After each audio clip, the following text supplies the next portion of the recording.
final speaker today is former Early Birds president, Ernesto Moreno. He'll be delivering a speech from the Advanced Storytelling Manual, Project 5.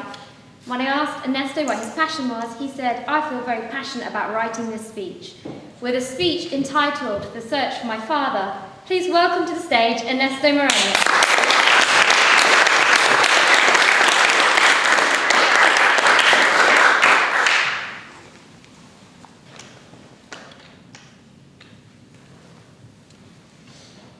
Picture yourself in 1939, a young Czechoslovakian man enrolled in his agricultural college at the University of Brno. But little did he know that 2 months later, the Germans will invade Czechoslovakia and the university that he joined will be closed. Determined to fight the Germans, he flees the country. He heads east through Hungary, Serbia, Greece, all around down the Mediterranean, making it through northern Africa, crosses to France, and then goes to Gibraltar, eventually making to Liverpool. He joined the British Army. He's only 21. And also, within the British Army, he joined the Czechoslovakian forces.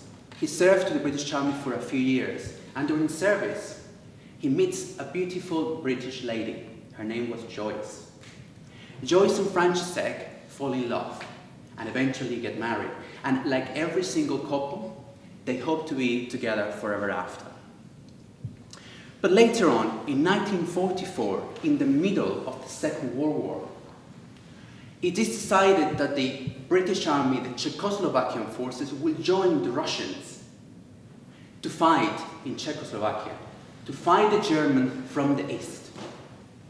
František is not expected, asked or needed to join them, but he insisted to do so.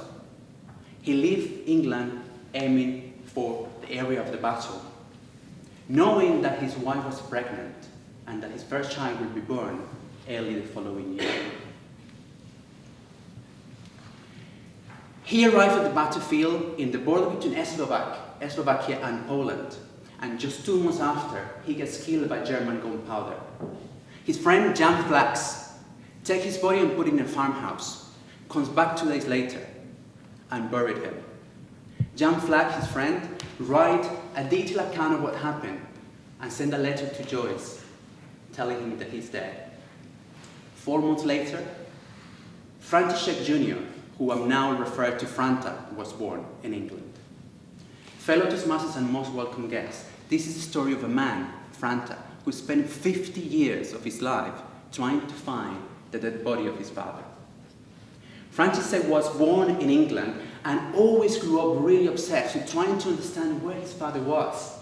When Jan Flack sent these letters, he also included a really rough sketch map, like in a serviette, of where the burial place was. And that's all the information he had. But it was the Second World War, and then the Cold War, and the spread of communism in the eastern countries. He couldn't travel to Czechoslovakia to find the burial of his father. It wasn't until 1989, when he was 44, that he managed to go there for the first time. He goes to Brno and meets some of the paternal family, and he heads for the border with the sketch map, determined to find the burial site. The sketch had a name there called Pazwiska. It was like a town. It turns out that when he crosses the border, the immigration authorities tell him there isn't such a place. Pazwiska is a Polish word for a potato field. Confused, he heads for Besko, the only other place in the map. And from there, he tries to follow the sketch map. He gets to a farmhouse that looks exactly like the one described in a letter many, many years before. He talks to the man. He remembers the battle. But he tells them there is no burial places around there. He keeps looking for weeks, and eventually have to come back to England. He continues his intensive research. He joins the British Army to even try to have access to the records.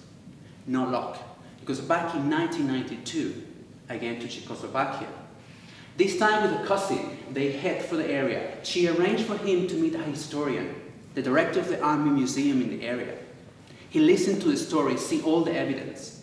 He becomes interested, but he maintains the official response. All the bodies of the soldiers in this battle were taken to a mass grave who is now in Poland. But he, however, agrees to go with him to Vesco and try to follow the sketch map. The following year. In that year, he intensifies his research. He dedicates his entire life to trying to find his father. He gets hold of a military map that actually has a place called Pasviska. They head the following year, and they cross the border. They went past Vesco and past the farmhouse that he found before. They continue, they get to a small hamlet. And in that place, they talk to an old man who was alive back at the time. He says that they have to go to the next hamlet. And on their way to the next hamlet, they saw a little sign road that says Pasviska. They found it. But where is my father? He asked. They go to Pasviska, and they talk to another man who was actually alive back then. He remembers the battle really well, and he takes him to the place where the battle took place. He was trembling, filled his eyes with tears, knowing that he was about to find his father. But the man said that all the burials were exhumated, and the ones that were not are now covered by a lake after a river was dammed to create this lake. His heart sank. He might never find his father. Devastated, he goes back to the place they were staying. He insists in trying to look for a burial place around the area. The following morning, they go looking, and eventually they get to a remote hamlet. A woman comes out, he tells the story. They take him to see an old man who was alive at 113 when the battle happened. He describes exactly what the letter that Jan Flax wrote 49 years ago said. He remembered a Czech soldier, a different uniform to the Russians, put into a farm and put into the burial place. He takes the man to the burial place.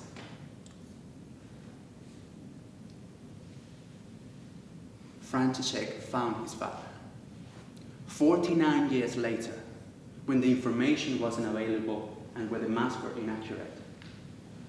The farmer had a daughter, Barbara. He was the only one who spoke a little bit of English. He agreed to build a memorial. They agreed to look after it.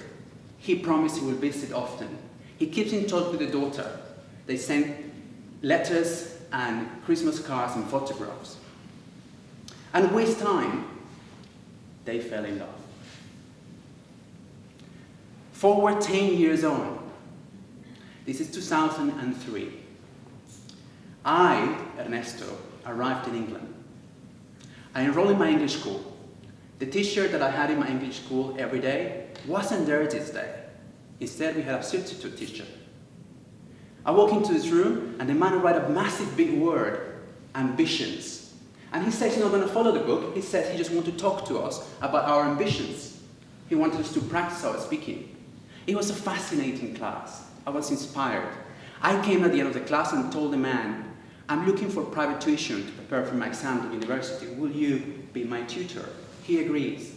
I start going to his house every other week.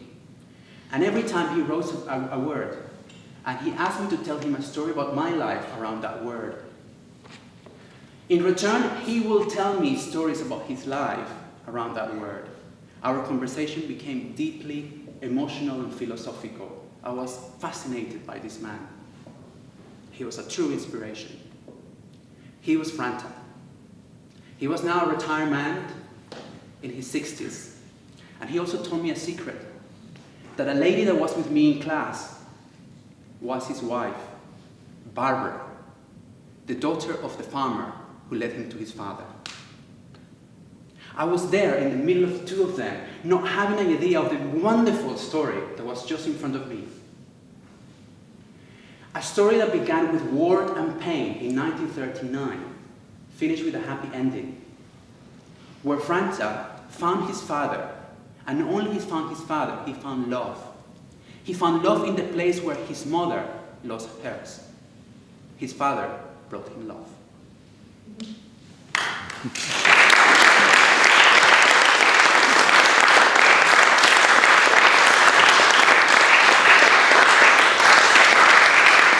Thank you, Ernesto, for delivering such a fascinating story. Can we all take a minute now to provide feedback for Ernesto?